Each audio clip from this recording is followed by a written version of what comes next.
A new report just out this morning from ProPublica detailing 3 instances in which Warren Buffett, who's been on this program many a time, privately traded in stocks that Berkshire Hathaway was buying and selling. Buffett has long said that such trading would be considered a conflict of interest. He's talked about this multiple times, that he does have a separate private trading account separate from Berkshire, but has said that he can't be buying the same stocks as Berkshire. But the outlet, this is ProPublica, reviewed a leaked confidential IRS records. You remember they got those records, which were now deemed illegally taken, not by ProPublica, but by somebody else who then took that and gave it to ProPublica, and have found several instances of such trades. It says that Buffett sold stocks in his personal account in the same quarter or the quarter before Berkshire bought or sold shares of the same companies. His personal trades came before Berkshire's moves were disclosed to the public. The transactions involved shares of Wells Fargo, Johnson & Johnson, and Walmart. Those instances involved sales of shares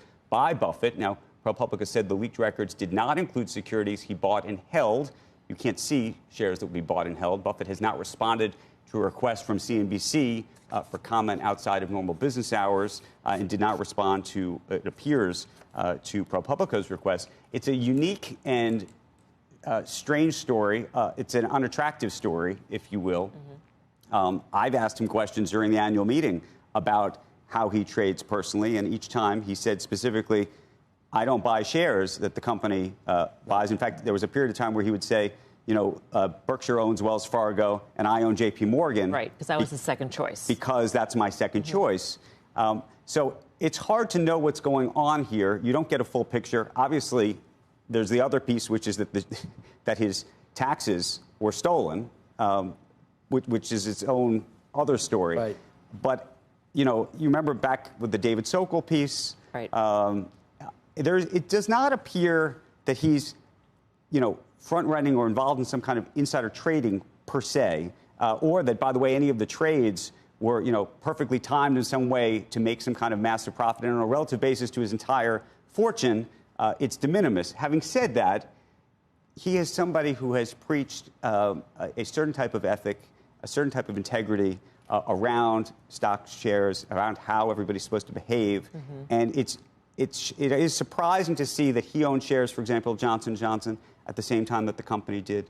It's surprising to see that there were those Walmart shares, the Wells Fargo shares and the like. So I'm trying to process why this. would he have a personal account? Or if he did, I'd just do it. I would paper trade. It's like there's no reason for even to have a personal account. What I also don't know is whether these were things that he bought years ago before the company ever owned them and then was selling them. Was he selling them because his view was, I can't, if Berkshire's not going to own them, I shouldn't own them either? It's sort of hard to know what to think of this in this moment. I wish we had an opportunity to talk to him about it. So it's so, I mean, but you know, for those who care about this stuff, you're right. And given how strict he has been about this policy, it is going to raise some questions this morning.